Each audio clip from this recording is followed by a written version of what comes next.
두 번째 시간 가겠습니다.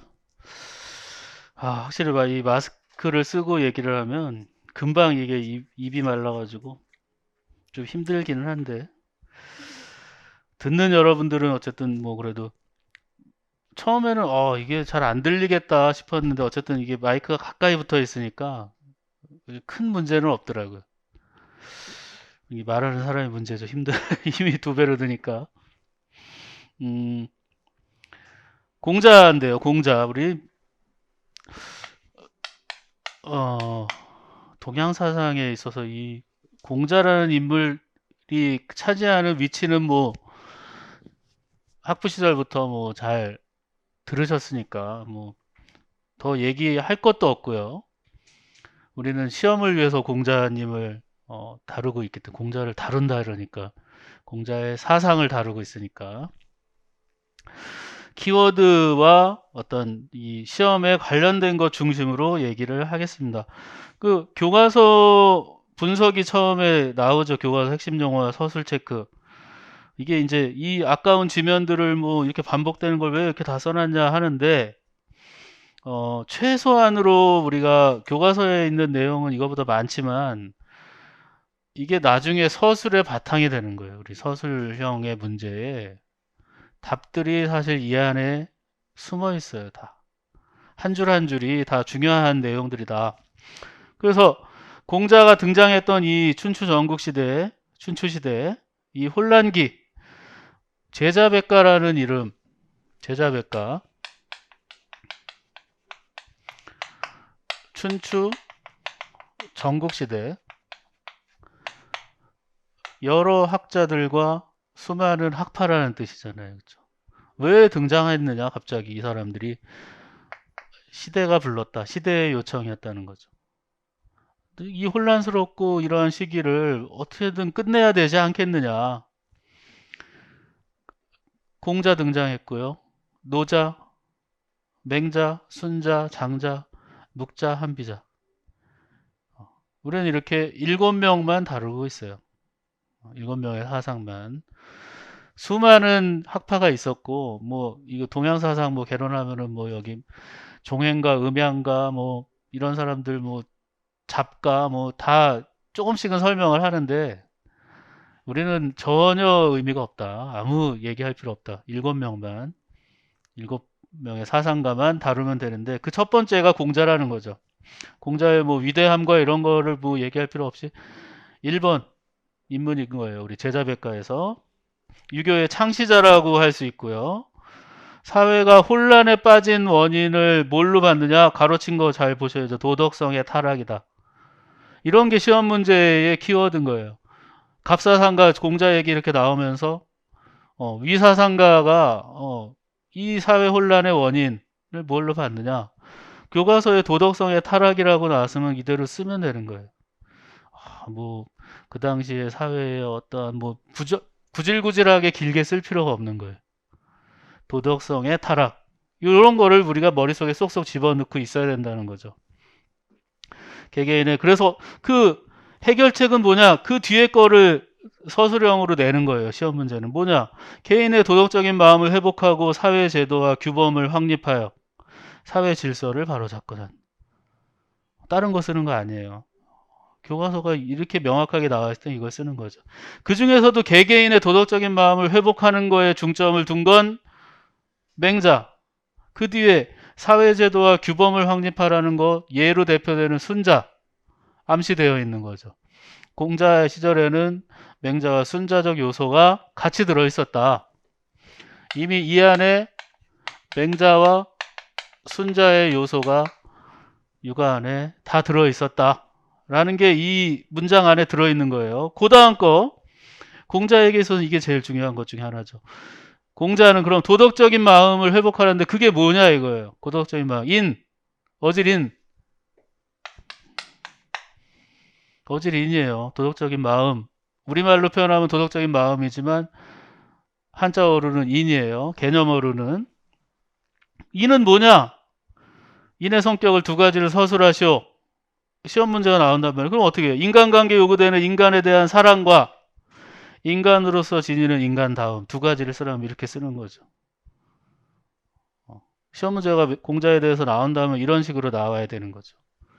근데 이렇게 쉽게는 안 나온다고 우리가 보통 생각을 하죠. 근데 나오면은 또 너무 쉬워서 못 쓰는 거. 아, 인 뭐였지? 교과서에 이렇게 명쾌하게 나와 있는데. 심지어는 괄호 넣고 인을 쓰라 그러는데 인이 안 떠오르는 거예요. 왜? 그렇게 쉬울 리가 없어. 근데 그게 쉬운 게 아니에요. 우리가 못 쓰니까 벌써 어렵잖아요. 쓰는 사람한테나 쉬운 거지. 그렇게 우리가 뭐 한 줄을 읽더라도 그렇게 생각을 해야 돼요. 그냥 보는 게 아니에요. 그러면 인 하나만 가지고 끝일까요? 인을 그러면 실천하는 방법이 그 다음에 나와요. 어떻게 해야 우리 인을 실천하느냐? 충과 서. 충서를 얘기해서 충. 한자 그대로 보면 마음의 중심이 잡혀 있어서 흔들리지 않는 것. 서. 같을 여자 밑에 마음심이잖아요. 마음이 너와 같아. 공감 능력이에요. 인의 가장 큰 특징은 공감 능력에 있어요. 다산 정약용까지도 가요, 이게. 다산 정약용이 그래서 서를 다시 한번 강조하는 뒤에 가서 또 나옵니다. 다산 정약용 때 서. 그래서 충은 뭐냐? 성실한 마음, 진짜 마음으로 사람의 정성을 다하는 것. 서는 뭐겠어요? 자신의 마음을 미루어 보아서 다른 사람의 마음을 헤아리는 것. 너의 마음과 같으려. 그 다음에 인을 실현하기 위해서는 어떻게 해야 되느냐? 극, 기, 봉, 예. 공자에서 나오는 개념어 중에 가장 멋있는 말 중에 하나죠. 극기, 봉, 예. 자기의 사욕을 이겨내서 예를 회복한다. 여기서의 예라는 게 또 뭐냐 이거예요. 외면적 사회규범이죠. 인이 내면적 도덕성이라 그랬잖아요. 예는 뭐냐? 외면적 사회규범. 고대의 아름다웠던 전통과 질서를 상징하는 용어죠. 공자에게 있어서는 순자에 가면 예의 성격이 아주 다층다양해지고 복잡해지고 순자는 그래서 예만 가지고 시험에 내는 거죠. 올해 또 나왔잖아요. 그렇게 뭐 한 3년에 한 번씩은 그냥 나와요. 왜냐하면 그럴듯하고 제일 시험 문제 내기 좋기 때문에. 설명 쓰기도 좋고 또 순자의 저작이 너무나 확실한 순자라는 책이 있잖아요. 거기 안에 있는 예문들이 시험 문제 내기 좋은 것들이 많거든. 맹자보다도.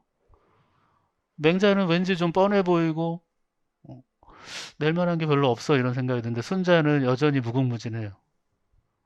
내년에 또 나올 수도 있죠. 올해죠, 올해. 올해 또 나올 수도 있죠. 이 한 페이지를 보더라도 이렇게 복잡한 거예요, 우리.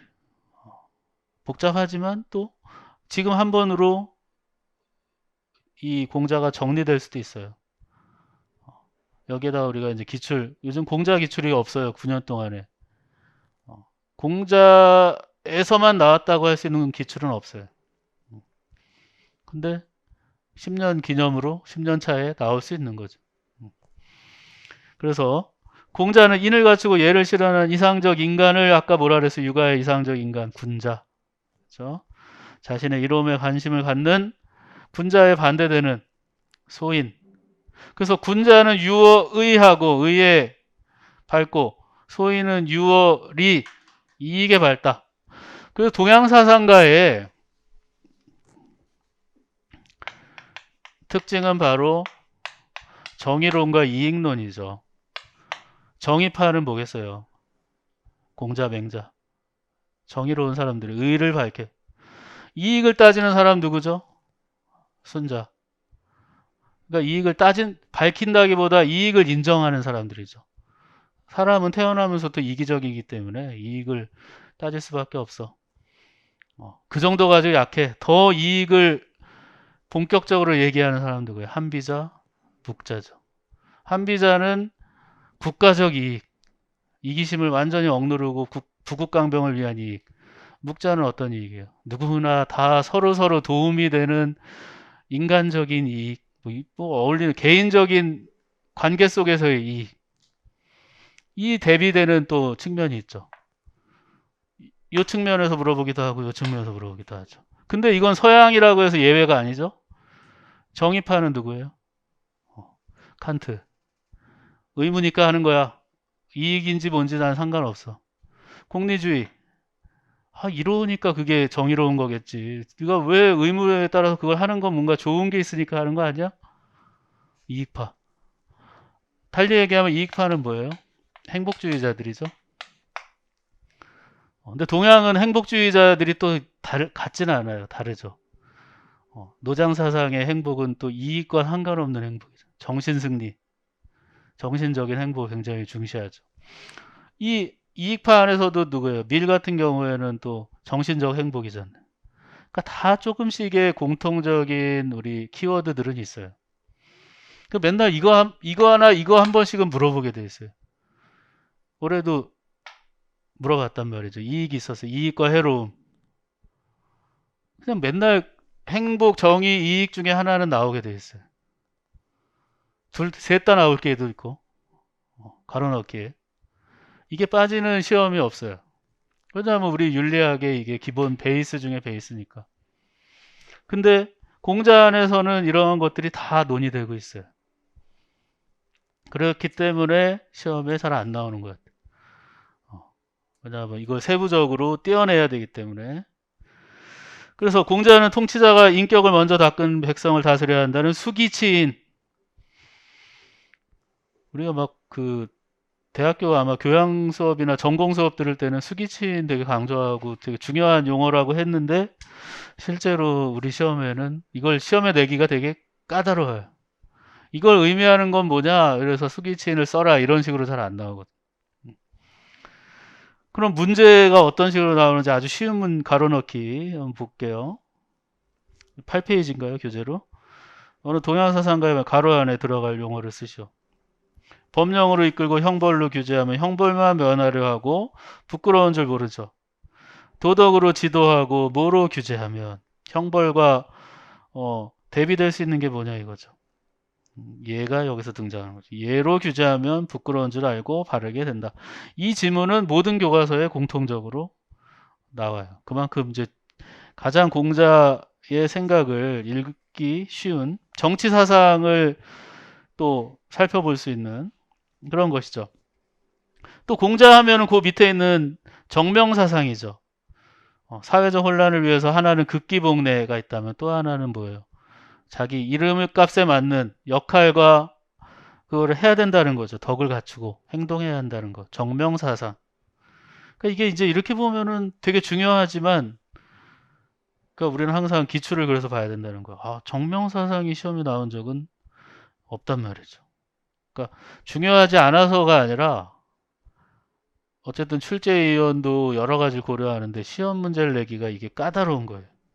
그러니까 저도 나중에 하면 모의고사도 문제풀이만 해도 문제를 내는데 이거 정명을 한번 내고 싶은데 참으로 요즘에 그 문제 형태로는 내기가 어렵다 이 생각이 들거든요. 그냥 위에 이런 것을 통해서 알 수 있는 공자의 사상은 뭐냐 이렇게 내지를 못한다는 거죠. 지금 문제 스타일이. 그 다음에 대동사회를 이상사회를 지향했다는데 그 대동사회는 뭐냐? 재화의 부족보다 분배의 형평성을 걱정하면서 모두가 더불어 잘 사는 그러한 사회가 바로 대동사회였다는 거. 나머지들은 비슷한 내용이니까 문제 위주로 한 번씩 보고 지나갈게요. 8페이지에 보면 밑줄 친 기억이 의미하는 게 뭐냐? 안현이 인해간에 이게 극기복례와 관련된 지문이에요. 극기복 안현이 인해에 대해 물으면 공자가 대답했어요. 자신의 사사로운 마음을 이기고 예로 돌아가는 것이 인이다. 자기의 사사로운 마음을 이기고 예로 돌아. 이게 극기복례라는 거예요. 풀어서 말한 거예요. 그래서 하루라도 그렇게 한다면 세상의 인을 따르게 될 것이다.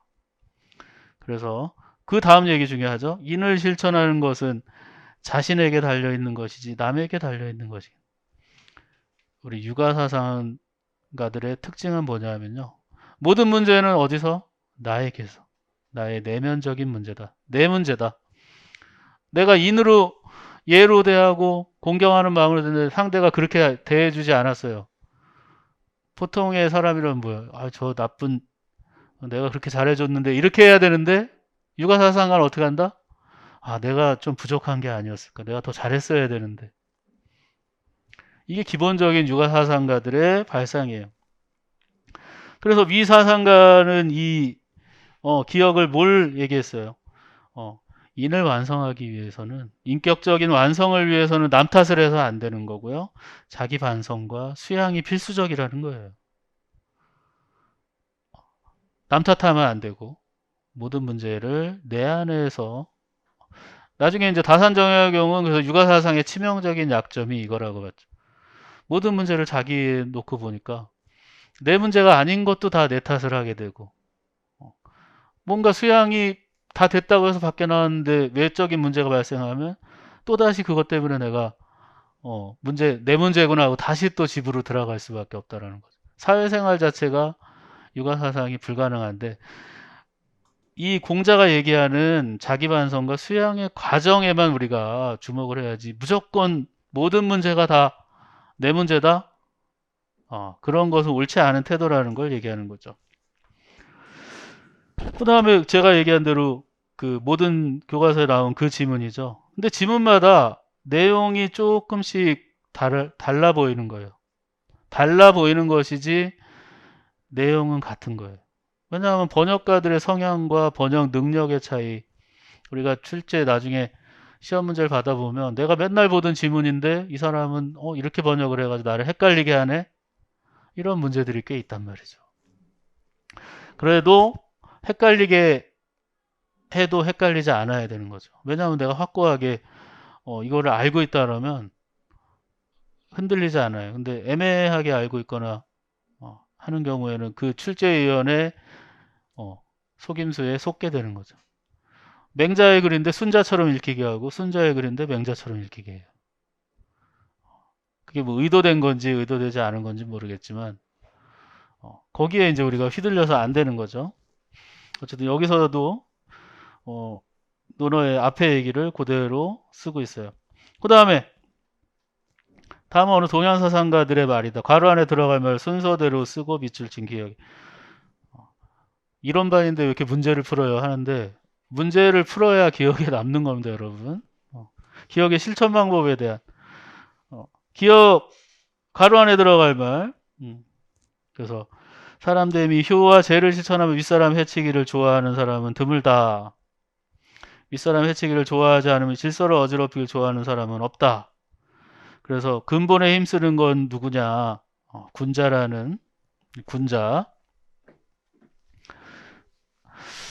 이게 참 한 번쯤은 나올 법도 하면서도 또 가로넣기는 잘 안 나오는 이 군자. 그래서 근본이 확립되면 따라야 할 도리가 생겨난다. 효제, 그러니까 효도와 공경, 효제를 이렇게 풀어낸 거예요. 효제, 우리 효제라고 또 많이 알려졌지만 효도와 공경으로 풀어서도 나오는 거예요. 효하고 경 아니에요? 이렇게 할 수 있는데, 제를 보통, 이게 사실 잘못된 번역 중에 하나죠. 공경도 한자어인데 어차피 한자 개념어를 최대한 좀 풀어내든지 아니면 그냥 다른 뭐 용어를 쓰든지 했는데, 공경은 분명히 다른 의미의 또 개념어이기 때문에 사실 이런 게 이제 우리는 많이 있어요. 이게 교과서 지문이에요. 제가 만든 것도 아니고. 바로 효제가 뭐라 그랬어요? 인을 실천하는 근본이라 그랬죠. 이게 문제화시키면 이렇게 될 수 있다라는 거죠. 참 이 정도로 나오면 아마 거의 정답률 95%, 90%, 95%는 좀 너무했고, 내가 먼저 남의 부모를 사랑하고 이롭게 하는데 노력한다면 남이 우리 부모를 사랑하고 이롭게 하는 것으로서 보답하게 될 것이다. 그래서 어진 사람이 하는 일은 천하의 이로움을 찾아 일으키고 천하의 해로움을 없애는 일에 힘쓰는 일이다. 뭘 느끼셨어요? 우리 공자하고 있는데 왜 묵자야? 이렇게 하시면 안 되는 거예요. 우리는 입체적으로 처음부터 가야 됩니다. 보세요. 남의 부모를 사랑하고 다음에 무슨 용어가 있죠? 이롭게. 이익을 얘기하는 사람 누구라 그랬어요? 순자, 묵자, 한비자예요. 육아하고 대비될 수 있는, 특히 공맹과 대비될 수 있는 얘기를 할 수 있는 사람. 사랑하고 이롭게 하는 거예요. 겸상의 교상리, 묵자의 구호죠. 서로 사랑하고 두루두루 사랑하고 이익을 서로 교환한다. 이 두 가지가 같이 다녀야 돼요. 난 사랑하지, 저 사람들. 아프리카 난민 뭐 다 사랑해요. 기부 좀 하시죠, 그럼. 돈이 없어서. 이건 육아의 사랑이에요. 난 사랑은 정말 뭐 넘치죠, 이렇게. 물가 입장에서 그건 사랑 아니라는 거죠. 사랑하는 마음을 이익으로 보여줘라. 기부금, 쌀도 보내고, 그게 무가의 사랑이라는 거죠. 그래서 사랑의 실천 방법, 어, 육아 사상은 가족주의, 가족에 대한 사랑을 우선적으로 해서 그 사회로 확장해 나간다. 단 관념적으로, 마음으로, 사랑하는 마음이 이제 나중에 행동으로 이어지겠지 하는 좀 낙관적인 방식이라면, 을사상가는 뭐예요?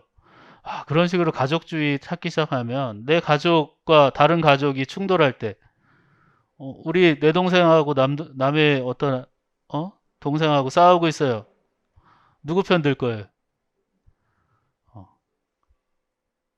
내 동생이랑 나랑 사이가 안 좋으니 저쪽 동생 편 들어요. 이런 사람들도 있겠지만, 내 동생이 맡고 있으면 일단 달려가서 뭐가 됐든 자초지종은 그 다음이고 내 동생을 보호하고 어떻게 하겠죠. 묵자가 얘기하는 건 그거예요. 그게 맞는 얘기지만 결국 가족주의를 중심으로 끌어가다 보면 차별적인 사랑이 들어갈 수밖에 없다. 그러니까 사랑이라는 것은 그렇게 가족주의로 출발하면 안 된다는 거예요. 차별 없이. 또 하나 더 중요한 거 뭐죠? 차별적인 사랑 안 되고, 사랑 말로만 하지 마라. 관념적으로 하는 게 아니에요. 이익을 실제로 줘야 돼요. 생일이면 사랑하는 우리 누가 생일이구나, 축하해, 말로 끝나는 거 아니에요. 축하해 하면서 내놓는 게 있어야 된다는 거. 오늘 가서 맛있는 거라도 좀 사 먹어. 나는 바빠서 못 가. 이렇게라도 해야 된다는 거죠. 나는 참 너를 사랑하는데 내가 바빠서 말만 하고 갈게. 쉽게 얘기하면 이런 거죠. 육아의 사랑은. 이게 누구의 시선에서 봤을 때? 묵가의 시선에서 봤을 때. 예, 그렇게 보시면 되겠고요. 10페이지에 보면 오늘날 부모를 잘 돌보는 걸 효라고 한다. 그렇지만 사람들은 개와 말도 잘 돌본다. 지금 그렇잖아요. 우리 반려견이라든지 뭐 같은 뭐 집에서 이렇게 같이 돌보는 거 있잖아요. 그래서 뭐가 있어야 되느냐? 공경, 경하는 마음이 있어야 된다는 거죠. 이 돌봄의 차이가 있으려면. 근데 요즘에는 뭐 반려동물들도 굉장히 공경의 수준으로 가잖아요. 그러니까 그 차이도 사실은. 그다음 이제 가에 밑줄 치는 아까 나왔던 지문이죠. 이런 식으로 예전 이건 기출이에요. 공자 옛날 기출, 오래된 기출. 다음에 들어갈 말을 직접 써내라 그래요. 이게 보통 사물이라고 해서 네 가지 하지 마라. 사물. 네 가지 하지 말 것. 얘가 아니면 보지 말고. 시청 언동이라고 하죠. 볼 것, 들을 것, 말할 것, 행동하지 말 것. 그렇죠. 뭐가 아니면 비례. 얘가 아니면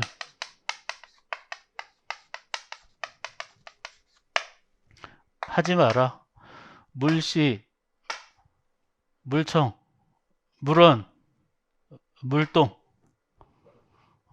예전 이제 좀 그 시험이면 막 이런 식으로 내긴 내겠는데 요즘 같으면 이게 나오면 오히려 고마운 거죠. 시청 언동만 외우고 있으면 쓸 수 있으니까. 예, 그렇게 해서 교과서가 이제 이런 식으로 구조가 돼 있어요. 큰 차이가 안 해요. 아마 보시면 알겠지만 또 모아놓고 보니까 비슷하네 이런 생각이 드실 거예요. 왜냐하면 교과서라는 건 정말 촘촘하게 지침이 내려오거든요. 이대로 써달라. 한 단락씩 뭐 맹자의 수양론에 대해서 한 단락 쓰고 뭐 그런 식으로 지침이 있기 때문에 큰 차이가 안 나요. 그러니까 하나만 잘 보셔도 되는데 하나만 보기에는 아쉬우니까 이렇게 모아서 보시라는 의미에서 갖다 놨고요. 12페이지에 하나 더 있네. 천재교육 교과서네요. 여기 보면 기억니은에 들어갈 말. 이제 군자와 소인을 대비한 지문이에요. 군자는 마음이 평온하고 너그럽고 소인은 마음이 항상 근심으로 조마조마하고 군자는 태연하면서도 교만하지 않고 소인은 교만하면서도 태연하지 않다. 예, 눈여겨 봐 주셨으면 좋겠어요. 군자 소인이 분명히 중요한 우리한테는 개념인데 시험 문제 내기에는 좀 소략하다 생각을 하는 것 같아요. 그러면 이제 실전 대비 이론으로 완성을 좀 해봅시다. 그러니까 앞에서 충분히 했던 내용들이기 때문에 이제는 여기 이제 박스 안에 들어있는 지문들을 좀 눈여겨 잘 보시면서 설명을 들으시면 될 것 같아요. 첫 번째는 이제 공자의 현실인식과 해결책이에요. 우리 제자백과는 항상 이 부분을 첫 번째로 제가 제시를 하는데, 그러니까 공자의 현실, 살고 있는 현실은 춘추 시대예요. 춘추 전국 시대 중에 이 시대의 현실은 뭐냐? 왕권, 오랫동안 통일 왕조를 이루었던 이제 주나라의 왕권이 약화되고 또 그 왕권의 약화의 원인이기도 하지만 또 그걸로 인해서 더 심화되기도 한 혈연적 연대. 그러니까 봉건주의라는 건 뭐예요? 큰 아들이 계속 적장자 승계를 하되 나머지 영토가 워낙 크니까 나머지 영토들은 작은 아들 그 밖에 친척들에게 나눠주고 충성만을 왕에게 하면 되잖아요. 황제에게. 근데 땅을 나눠주다 보니까 어떤 땅은 조금 척박한 땅은 먹고 살기 힘들지만 어떤 땅은 비옥한 땅을 받았을 경우엔 잘 먹고 산단 말이에요. 잘 먹고 살면 뭐가 돼요? 여유가 넘치고 다른 일에 어 이제 신경을 쓰게 되잖아요. 군사를 키운다든지 그러면서 욕심이 생겨나는 거야. 아, 내가 훨씬 통치도 잘하는 것 같고 우리가 훨씬 부자 나라고 나라 군사력도 좋은 것 같은데 내가 왜 제 밑에 있어? 이런 생각이 드는 거죠. 혈연적 연대가 이완되는 거죠. 그러면서 자연스럽게 봉건 질서는 무너지는 거예요. 안 들어요. 말을 안 듣는 거죠, 이제. 내가 힘으로 갑시다. 이제부터는 힘싸움이죠. 그게 고스란히 누구에게 피해로 가죠? 그 봉건 영주의 지배하에 있는 우리 백성들. 천쟁남은 다 끌려가서 거의 죽거나 살아 돌아와도 대부분 생계를 제대로 꾸려가기 어려울 정도죠. 집안에 또 보통 남자들이 다 끌려갔다 오면 농사라는 건 기본적으로 어렵잖아요. 그러니까 계속 이런 악순환들이 벌어지니까 이 춘추 전국 시대의 모든 백성의 삶은 정말 힘들고 사회적 혼란은 극심해지는 거죠. 이때 이제 제자백과가 출현했다고 했어요. 유가, 도가, 법가, 묵가 대표적인 우리 교과서 안에서 다뤄지는 그 공자는 시대의 진단을 어떻게 했다 그랬죠, 여러분? 도덕적인 타락, 도덕적 본성의 타락이에요. 또 하나 공동체 의식, 공동체의 어떤 국가적인 이런 의식들이 무너져 버린 거예요. 붕괴됐어요. 각자의 맹자는 더더욱 그거를 나중에 가면 개인의 이익의 쟁탈전으로 평가를 하죠. 그래서 그 해결책도 어떻게 해야 돼요? 도덕적 타락, 도덕적 각성을 통해서 회복해야 되고요. 사회적 질서 갖춰서 회복하는 거죠.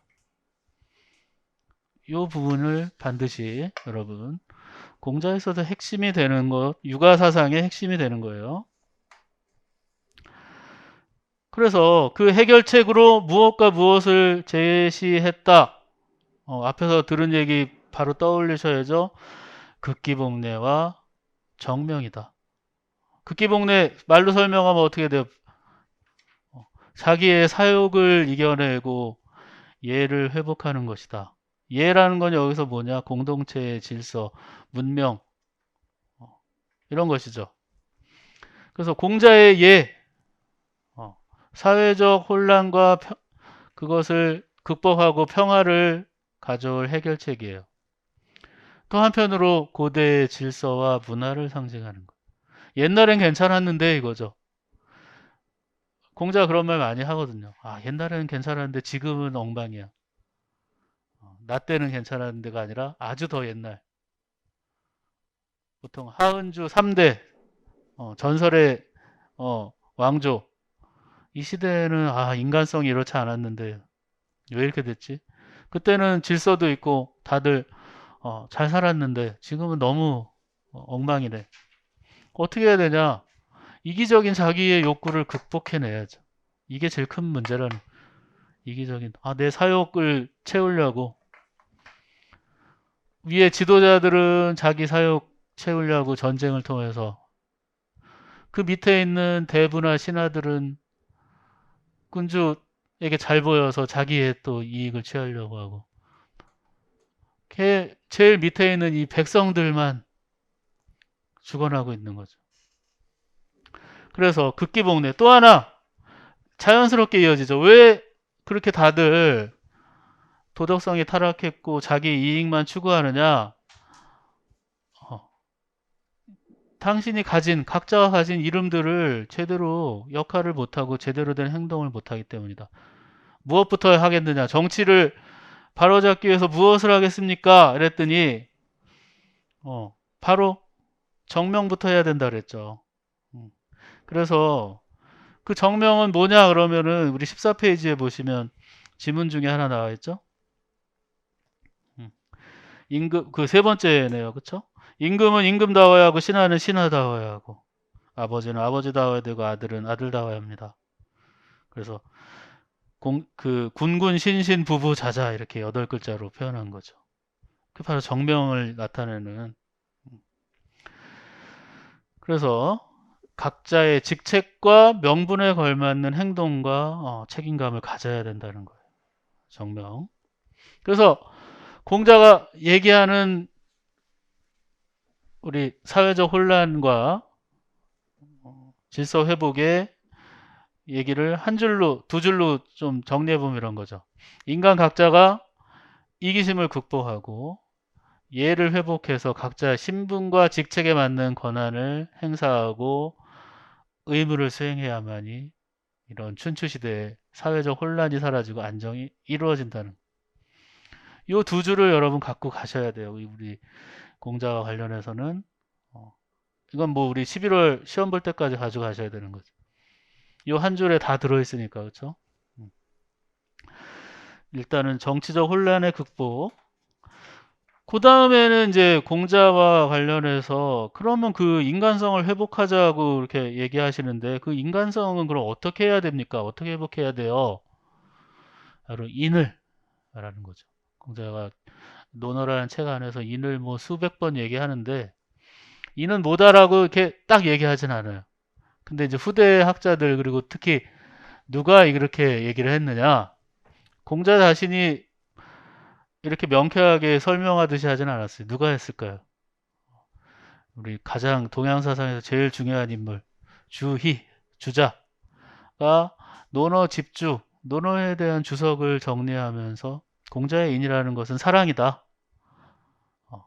그 사랑이고 또 하나는 뭐냐 인이다. 이거는 이제 논어 안에 나와요. 인은 이냐 이렇게 되어 있거든요. 인은 인간다움이다. 또 하나는 인은 애예요. 사랑이죠. 그래서 인간다움, 사회적 존재로서의 인간다움과 그러한 인간됨의 본질인 사랑이 바로 인이다. 두 가지 성격, 인의 앞에 교과서 분석할 때 우리 나왔던 내용이죠. 그러면 이 인을 어떻게 해야 되느냐, 실현해야 되는데 가장 우선적으로 누가 해야 되냐면 위에서부터 통치자부터 인을 실현해야 한다는 거예요. 자연스럽게 그럼 밑으로 내려갈 것이다. 공자는 인간성에 좀 초점을 맞추다 보니까요. 굉장히 현실주의적이고 또 인문주의적이고 인간 중심적이고 또 이런 신비적인 것에 대해서 굉장히 거부감이 있었죠. 그래서 이제 공자의 위대함이 더 빛나는 걸지 모르겠지만 우리가 이야기할 수 있는 것, 그리고 우리가 할 수 있는 것에만 대해서만 얘기하자는 게 공자의 입장이에요. 귀신, 뭐 어떤 특이한 것, 힘, 뭐 우리가 말로 설명할 수 없는 것에 대해서 난 모른다. 죽는 것, 내가 삶에 대해서도 설명을 못하는데 어찌 죽음에 대해서 얘기한. 굉장히 현실적이고 현세 중심적이죠. 다만 이 부분이 이제 중요해요. 덕의 근거. 인간의 그러면 인간의 선함, 뭐 인간의 덕은 우리 어떻게 뭐 만들어가는 건가요? 그렇진 않아요. 하늘이 부여해 준 거예요. 이 부분은 이제 우리 맹자에 가서 완전 계승이 돼서 맹자는 이 부분 굉장히 강조하죠. 인간은 선한 본성을 하늘로부터 타고난다. 하늘이 그런 걸 왜 줬어요? 그러면 그거부터는 관심이 없어. 타고난다 이것만 하면 되지 하늘이 왜 줬을까요? 뭐 이런 설명하기 어려운 거 안 하려고 하죠. 그 다음에 인과 관련해서 충과서, 충서 인을 실천하는 구체적인 방법이라 그랬어요. 주자가 설명하는 것은 진기, 지위, 충이라 그랬어요. 자기에게 최선을 다하는 것, 자기를 다하는 것. 축이, 급인, 서라 그랬어요. 자기를 미루어서 남에게 미치는 것. 내 마음이 이러니까 내가 싫은 거니까 너한테 안 할래. 내가 하고 싶으니까 너도 하고 싶겠지. 이게 서예요. 같은 마음. 굉장히 상식적인 것처럼 보이지만 또 이거에 대해서 노자나 장자는 육아의 가장 큰 잘못이라고 보는 거예요. 어떻게 너의 마음과 내 마음이 같을 수가 있나? 네가 바란다고 해서 내가 그걸 바란다고 생각할 수 있느냐? 새를 대하는 방법, 뭐 강아지를 대하는 방법, 또 뭐 돼지를 대하는 방법 다 다른데 인간은 인간의 방법으로 다른 동물을 대한다거나 인간 안에서도 각자 가지고 있는 본성이라든지 성향, 기질이 다 다른데 자기의 입장에서 노장사상의 출발은 거기에 있는 거죠. 너무 말을 확장하면 안 될 것 같긴 한데 어쨌든 진기주의 충을 바탕으로 한 또 서예요. 나에게 일단 최선을 내 마음이 거짓돼요. 내 마음이 이게 막 점철되어 있고 저 사람의 마음을 내 마음이 이미 삐뚤어지고 왜곡되어 있는데 이 마음을 가지고 저 사람의 마음을 헤아린다 생각해 보세요. 당연히 틀리고 삐뚤어졌겠죠. 그렇기 때문에 충이 굉장히 중요한 개념이죠. 충을 바탕으로 한 선거. 그 다음에 지문을 좀 같이 보면서 얘기하면 되겠는데 시간이 지금 그렇게 아주 넉넉한 건 또 아니니까 충서가 등장하는 부분이 굉장히 극적인 내용이죠. 16페이지 보시면 증삼아 내가 내 돈을 하나로 깨어져 있다. 그랬더니 증삼에 이제 증자죠. 증자가 네 이렇게 대답한 거죠. 공자가 나가자 제자들이 물었어요. 아니 뭔 말하고 나가시는 거죠? 그랬더니 증자가 선생님의 돈은 충서일 뿐이네. 이때 등장하죠. 충서. 그러니까 이것만 가지고는 뭔 얘기인지 여러분들도 잘 모르잖아요. 바로 그거에 대한 설명을 붙인 게 바로 이 주자의 주석인 거예요. 그러니까 논어라는 책, 뭐 공자의 사상을 곧바로 우리가 보지 못하고 항상 주자의 주석을 통해서 많이 이해하게 되는 거예요. 굉장히 많은 부분에서. 그래서 그 충서의 방법을 설명하는 밑에 두 지문 잘 보시고요. 그 유명한 기소부려 물시여인이죠. 내가 바라지 않는 거 남에게 하지 마라. 황금률이잖아요. 그렇죠? 그 다음에 대체 이나는 자기가 서고자 할 때 남을 세워주면 이루고자 할 때 남을 적극적이죠. 하기 싫은 걸 안 하는 것도 있지만 하고 싶은 거를 해주는 거죠. 이게 바로 이제 우리 충서의 방법인 거예요. 그 다음에 남은 게 이제 인과 예죠. 인은 뭐라 그랬어요? 내면적인 바탕이 되는 본성이고요. 예는 그러한 것을 표현해주는 형식이라고 했어요. 공자 때는 무엇을 더 중요시 여겼을까요? 그래도 인이었어요. 내면적 바탕이 중요하다. 이 길을 따라간 사람이 누구다? 맹자. 표현의 형식에 더 강조점을 둔 사람이 순자가 되는 거예요. 이렇게 갈리는 거예요. 그 증거가 없죠. 사람이 인하지 않으면 얘는 무엇하고 인하지 않으면 악은 무엇 해서 무엇하겠느냐. 내면적 바탕이 우선시 된다는 거죠. 하지만 공자에게 있어서 그게 바탕이 된다고 해서 얘를 등한시한 거는 결코 아니다. 맹자에 가서는 어떻게 바뀌냐면 얘라는 게 이런 제도나 표현의 형식이 아닌 진짜 내면의 한 속성으로 보죠. 그게 뭐예요?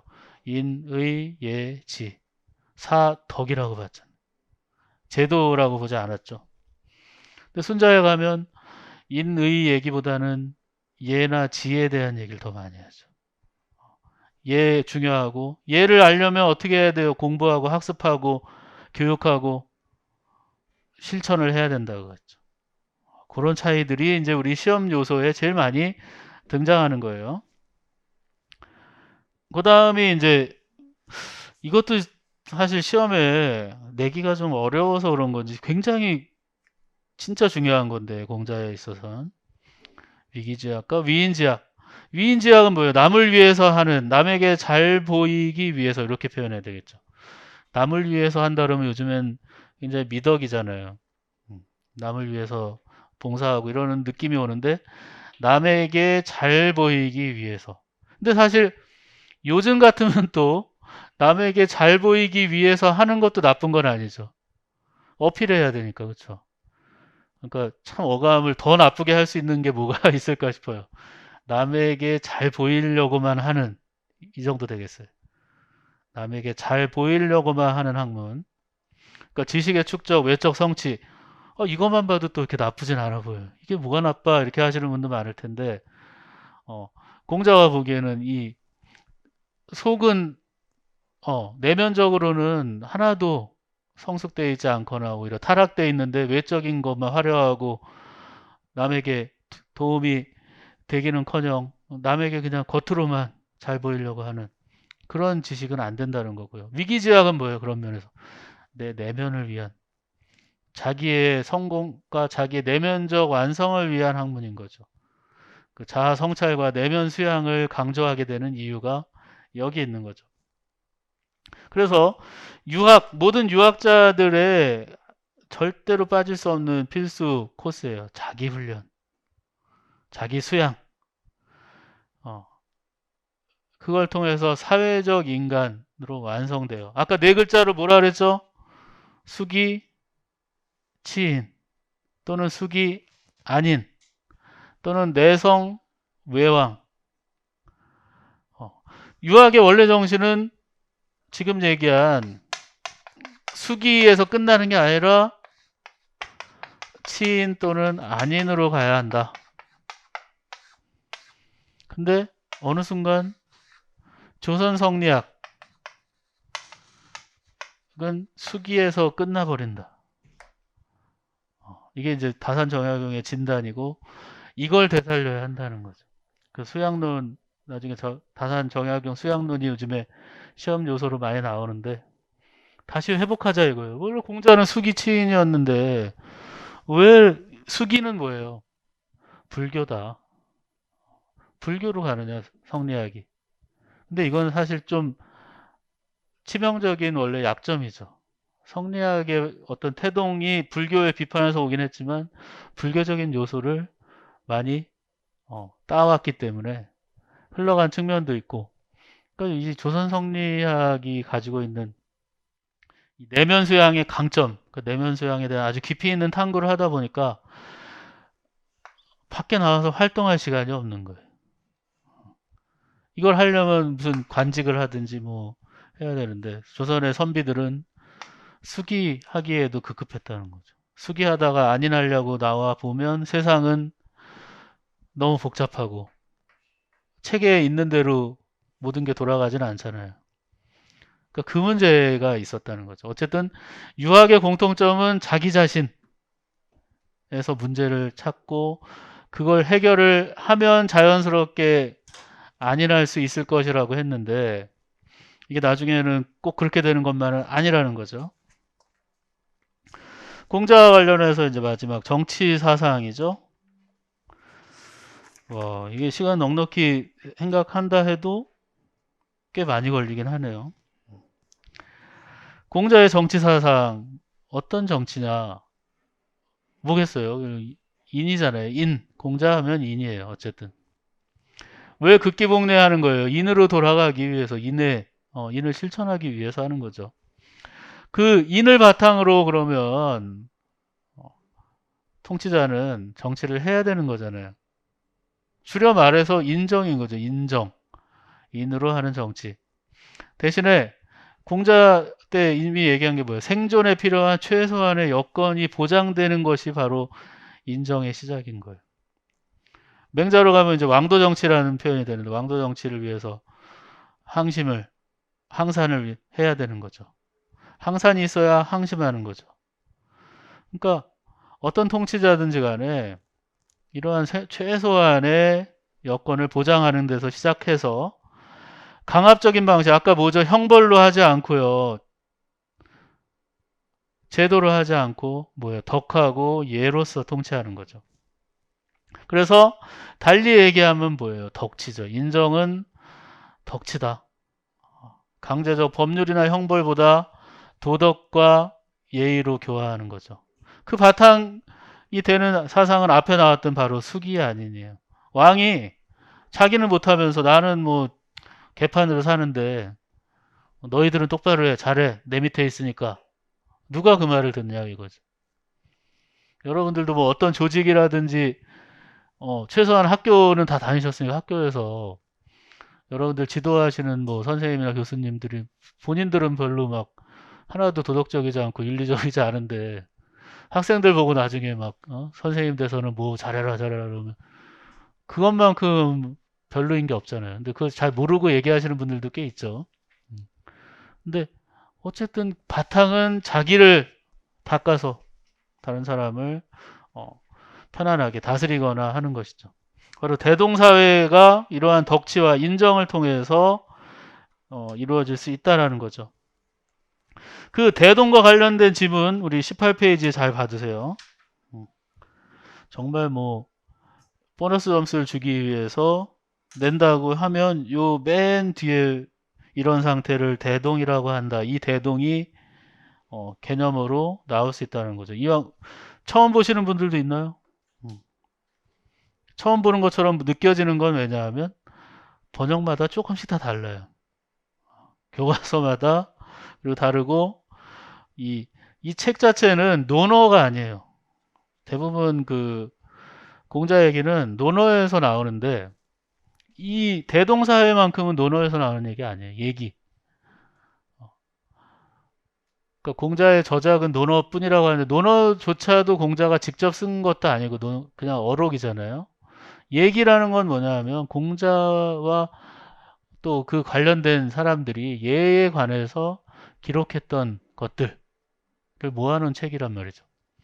이 얘기는 왜 중요하냐면 또 우리 잘 아시는 대학이라든지 중용 같은 책들 있잖아요. 그 얘기 안에 있는 글이에요.